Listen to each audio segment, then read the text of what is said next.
Deep anxiety. Thank you for waiting anyway.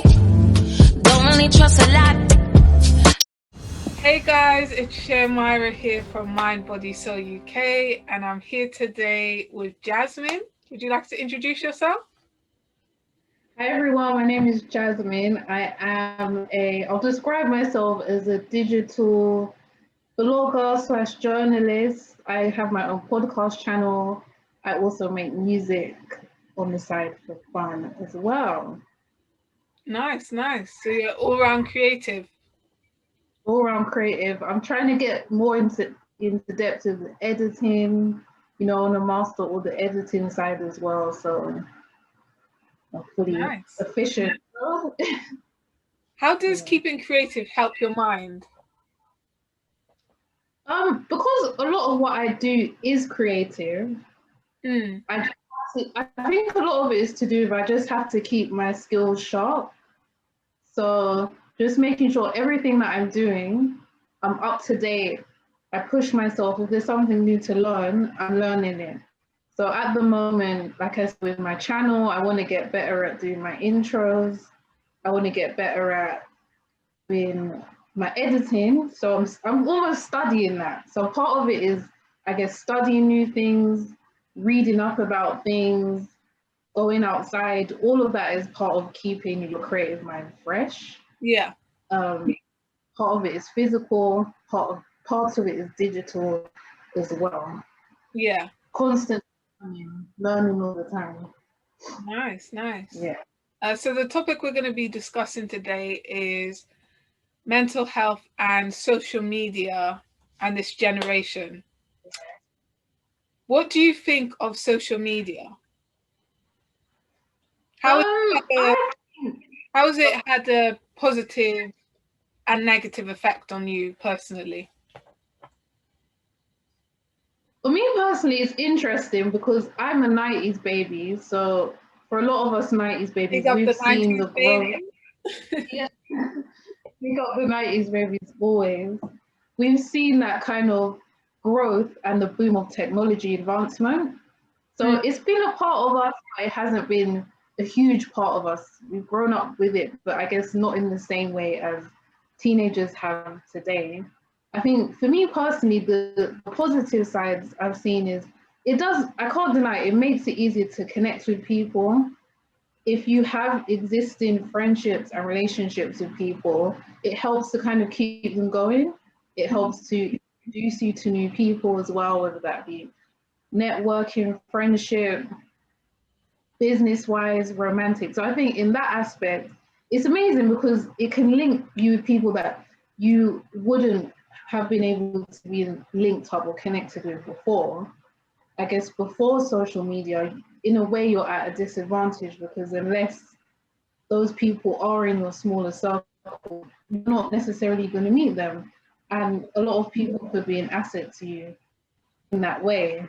In terms of the negative side, social media, I think, especially platforms such as, for me personally, or for what I've seen with Instagram and TikTok, there is sometimes like a spirit of competitiveness or comparing yourself. Yeah. It can be a bad thing. And I've even seen articles that show studies where they basically say social media can affect people's mental health, and the whole spirit of kind of validating yourself off of how many likes you get, how that can be damaging. I think when you put that into perspective, are we kind of basing ourselves off of who follows us and how many people follow us? It can be damaging. I agree with that. To me, I think that likes and followers and views, they don't really mean much. It's more about, impacting people in a positive way. I feel like when it comes to followers, views, likes, it's just all a load of crap, really. Because there's some people who are, they have loads of followers. Some people even buy their followers, Yeah, I've heard of that. I've definitely heard that. Like, I just think it's quite sad that people have to do that. And, you know, a lot of people who are, you know, celebrities, I don't even like that word celebrity, but, you know, they have a big following and, you know, they might have a blue tick, but, you know, some of these people actually, they're not what they're posting to be. They're actually struggling themselves. And that's what a lot of people don't realize. So I think it's important that we don't, you know, idolize celebrities so much. Yeah. Like, more look within ourselves and, you know, think, what can we do better? How can we improve ourselves? Like, I think that's really important. Yeah, and that's what's missing a little bit as well. Yeah. People just focused on presenting an image that's not a true kind of wholesome, wholehearted image of who they are. Yeah. Yeah, which is 100%. not the best. Have you ever used dating apps? I have used dating apps before. I have had people describe them as quote unquote the ghetto. I people describe dating apps as the ghetto, which I would say I can relate and I can't relate. I think it just goes back to what I said before with dating apps. It just helps you to connect to those people that you wouldn't normally have. But with all this, with all the social media platforms, it is heavily based off of looks and how things seem to be and how things appear to be. And I think you have to remember, even with the apps just make it easier for you to chat to someone or for you and that person to see each other. You still have to meet up with them. You still have to date them. It can still go wrong. Unexpected things can still happen. Yeah. So it just, like with all the other platforms, it just kind of, I guess, introduces you to somebody, but you're still gonna have to date them like you would if you met them at the supermarket. It's still the same type of thing. I do kind of. I guess a few years ago there was a stigma of, you know, online there'll just be a bunch of creepy guys or people, like perverted people, or you know, like sometimes you watch a TV show and they'll joke, or if you date online, your date's gonna kill you and things like that. It's not a joke, it's real life. Yeah, but I think a lot more people are dating online now. So that stigma is not completely there, especially with the lockdown. It's like everybody's pretty much dating online, really. Like, yeah, I do think, me personally, I've never used a dating app, but I just think you've got to be really careful because there are some people out there who you just don't know who they are, and yeah, you just got to be really careful, man. You just don't know people's intentions. You know what I mean? the truth is, like, I guess from my personal experiences, I've met people in real life, and they've been, I guess, a danger. So I don't think necessarily meeting people online in real life necessarily protects you from that. But you know, everybody's using social media now, so I think going on the dating apps, it is becoming, I guess, more and more of a norm. I've seen all types of guys on there, like good-looking guys, not so good-looking guys with good jobs. This like a range, pretty much. But it's really interesting though, because I was speaking to my friend, a male actually. I won't say any names, but I was speaking to him, and he was saying that he was using a dating app, and he was basically saying that he was actually just lying about certain things, just so he could actually, you know, just link up with girls. He was lying about certain things to do with himself, and just like trying to come across a certain way. Yeah. So I thought that was really interesting. Yeah, it's a tough one because I guess from my standpoint, I feel like anybody can lie to you no matter where you meet them, but it is easier for people to hide their intentions online. I think that's definitely true. It's very much true. You have to take, if you meet somebody online, you have to take extra time to build trust with that person and get to know them. I definitely agree with that. That's true for sure. Yeah, I think a person's energy is important, man.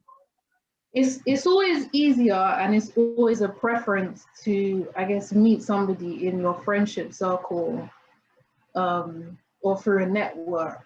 That's always the preference, you know? Or through a friend or something. Yeah. Or through a friend, yeah, that's always the preference. Yeah. What do you think of love in this generation? What I think of love? Sometimes I do question if people really know what love really means, kind of thing. Yeah. I do feel like much of our generation do, as I said before, focus on looks, how things seem to be, how things appear to be, and they can base their relationship choices off of things like that. True. Yeah, What so you can get from other people rather than giving to other people. yeah, so it's things like that. You know, I don't want to sound like an old lady, but you know, when I look at stuff from the 90s, I just feel like in the 90s, the love was just more organic. It was just more spontaneous. It was more real kind of thing. 100%. I agree. I don't really sense that with our generation. I think it's a bit harder. Yeah, that's what I think. Yeah. What do you? Yeah, I'm very old school, very old school. So you know now, like there's dating apps. I don't use dating apps. You know, some people are very particular about, you know, like an old school gentleman. People don't like even using that phrase, if you know what I mean. Yeah. Like some people will even find it insulting, you know, if a guy like pull out your chair or something. Do you know what I mean? But I'm very much for that. I love that kind of stuff. Yeah. I think old school love is the best kind of love. It's just very pure and different. That 90s love that you see in the movies and the TV shows, with this girl next door, boy next door, all of that, you know.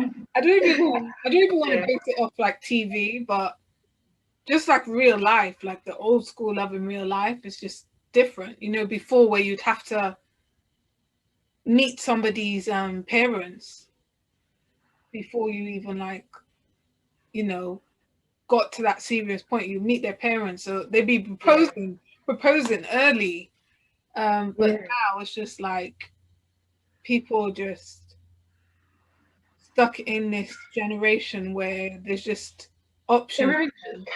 Everything's casual, going with the flow, and there's just options for people. You know, people don't really take other people into consideration, and I just think definitely loving this generation is not for me. I'm an old soul. I'm with you there. Definitely. Yeah, it's different. Yeah. Do you think that people do much for like likes online or for clout, as they call it? Yeah, we definitely see people doing a lot for clout. And I think, unfortunately, because you do have those people that do a lot for clout, sometimes it blurs the line between who's being genuine and who's doing it for clout. Yeah. You know, like with the whole, I don't know if you saw the whole kind of drama with like Chloe Bailey, you know, Halle and Bailey, and then Chloe started like her own page, and I don't even know who they are. Really? No. Well, I told you I'm an old school. Put it short, people were questioning whether she was being herself or she created the page to get attention. Okay. And who is she? her and her sister basically are a singing duo. They're like African American, and Beyonce mentors them. Yeah. But long story short, she had to defend the fact that she was being herself. And I think it's because people are so used to seeing women or people doing the most on the gram just to get attention and likes. Okay. And I think the other side of that as well is if you're somebody who has a bigger platform, you have to be careful. Nowadays, you've got to be careful of what you say, what you do, because it can come back to haunt you. We've all heard stories of people tying themselves to influencers saying, oh, this person did this to me, this person did that. So that person can get a bit of clout off a person's career. There's a lot of people like that. Yeah. What do you think? Do you think people are doing too much for clout? Yeah, definitely. 100%. 100%. I feel like there's a lot of people who are, you know, flaunting money or material things, or even like exposing their body a lot. And it's just like, why do you constantly keep needing to do that? There must be something within you that's telling you to do that. So yeah, I just think a lot of people do things for the wrong reasons. I agree. What do you think about those accounts where, because you know, there's like a whole almost like feminist female empowerment movement. Like, what do you think about those accounts with those women who do show a lot or show everything? Most of their pages that. So, when it comes to the feminist movement, like I like the original idea of feminism, you know, women being able to vote, women being able to, you know, get a higher pay rise, like that kind of thing when it comes to the workplace, you know, and real issues in society where there's sexism going on. But I think now, I feel like in this generation, the concept of feminism is kind of changing. And it's now more based around, you know, like the slut walk or things like that. And it's just like, I don't really understand it myself. But I don't know, each to their own, innit? I'm not here to judge, but I just don't really understand it myself personally. But yeah, that's one side of the chasing for clout thing that I can see. And then the other side is when you hear those stories of somebody said that somebody assaulted them or abused them, and the person's just telling the story to get clout. So there's that side of it as well where I wouldn't say for clout. I mean, some people do actually go through real experiences where they are actually abused, and you know, they have no other way of expressing it. So I think when it comes to that side of things, it's a bit different to like the slut walk and stuff like that. I think it's different to that, because I do, you know, there are a lot of people out there who are getting abused and are victims of stuff. So I think it's important that people do share their stories when it comes to that. But as for the slut walk, that's a whole different thing. Yeah, that whole trend. Yeah. Is there a lot of pressure for young people, especially when it comes to social media?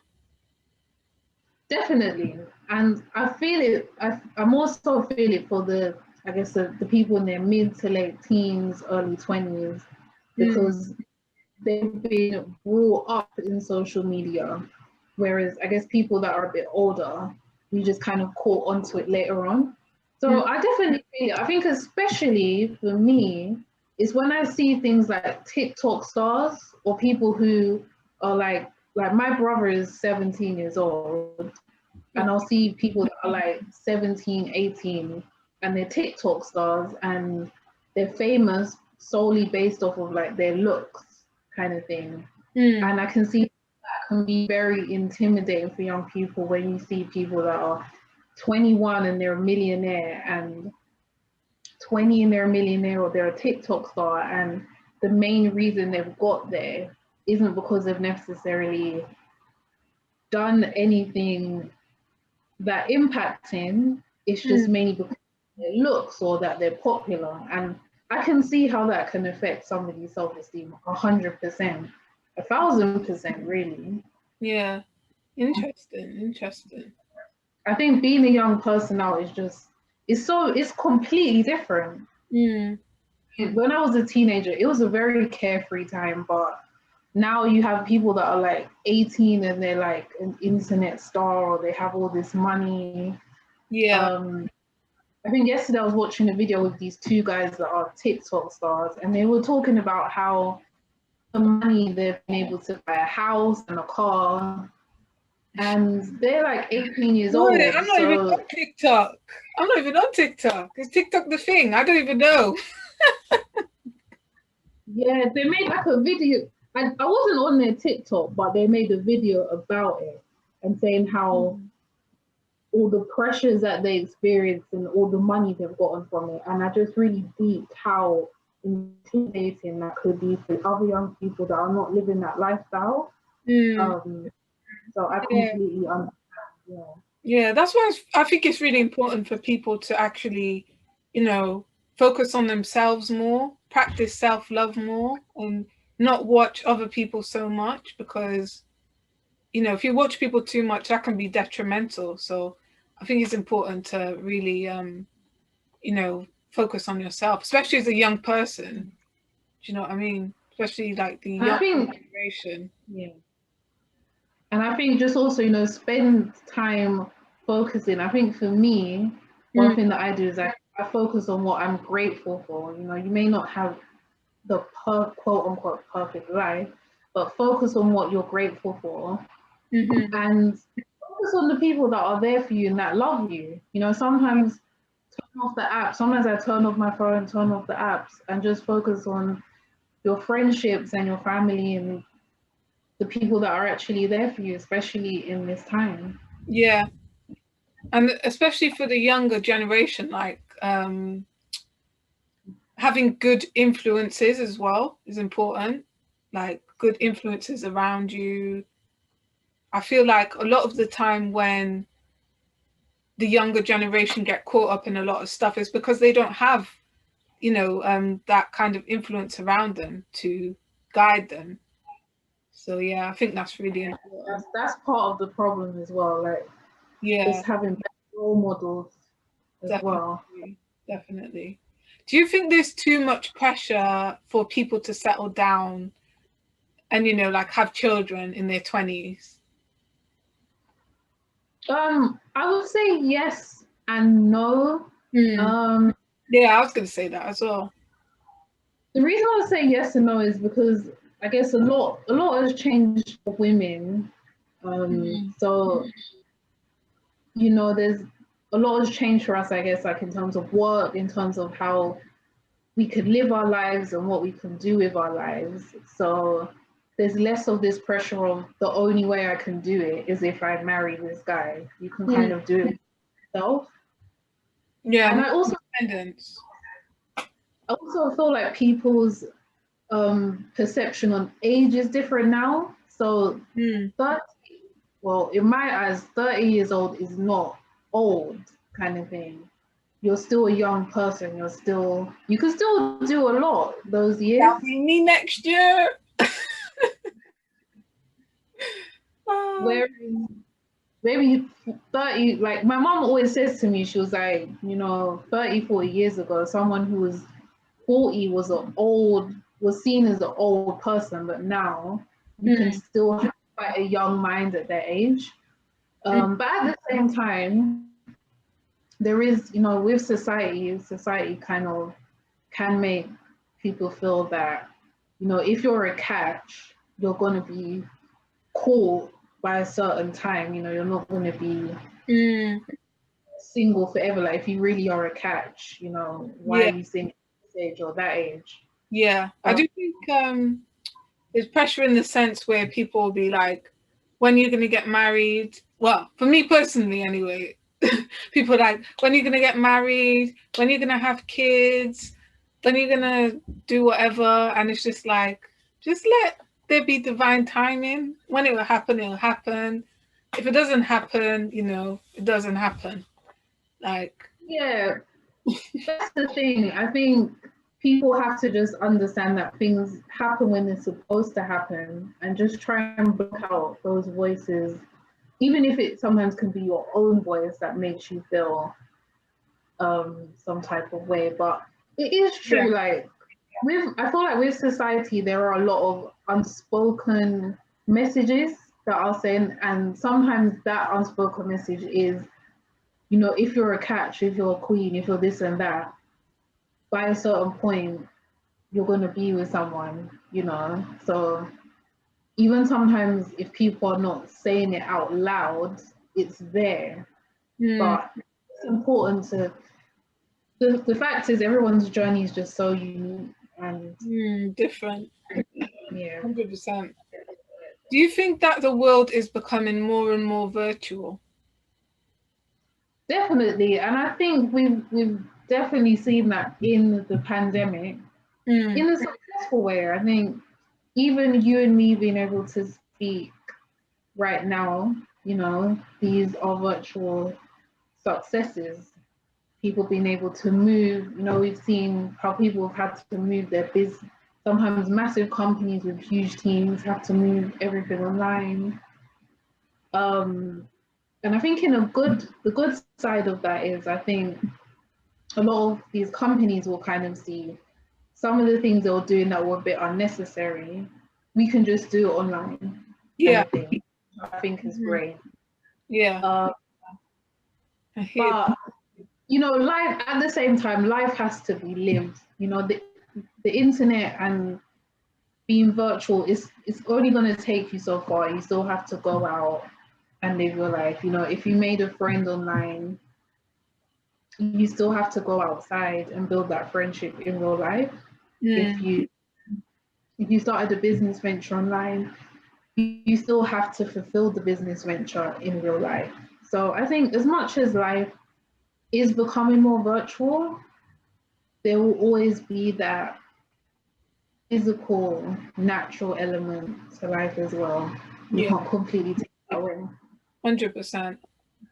What people inspire you online? There's quite a few people that inspire me online. I'll definitely say it's a range just because I do my music as well. I listen to some American artists, but I also listen to UK artists as well. I also watch channels where people will focus on like self-improvement. There's one lady in particular, I think her name is Chanel Allard, and she basically just talks about feminine energy and just improving your confidence. So I love watching things like that to like build myself up as well. Definitely. What does good mental health mean to you?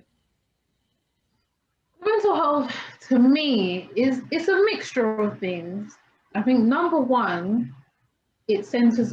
I think a big part of it is self-love and getting to a point where you love yourself 100%. and you're independent in a way where whether people remind you of your good qualities or not, you're able to see that for yourself. Yeah. But I think regardless.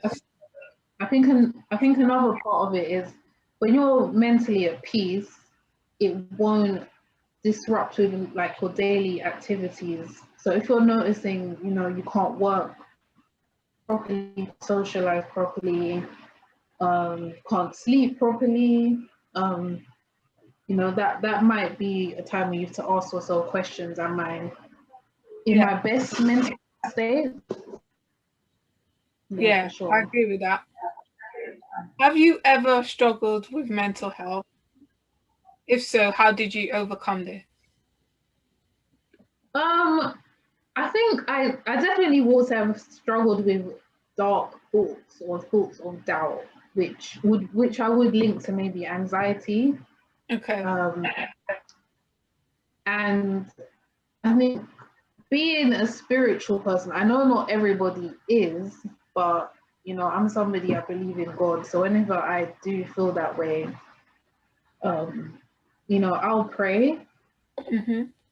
Also meditate as well. Meditation, you know, has proven to even improve your physical health.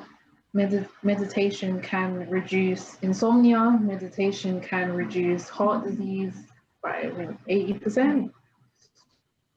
Meditation, praying, and just, I guess, practicing self-affirmations. Another thing that helps me, just being honest with yourself about what's bothering you, because the worst thing you can do is, if something is affecting you or bothering you, is pretending that it's not.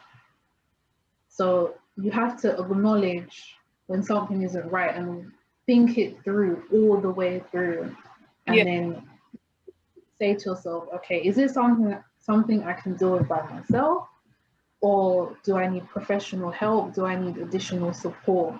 Mm-hmm. Yeah, I agree with that. What things do you do to help ease your mind? What things do I do to help ease my mind?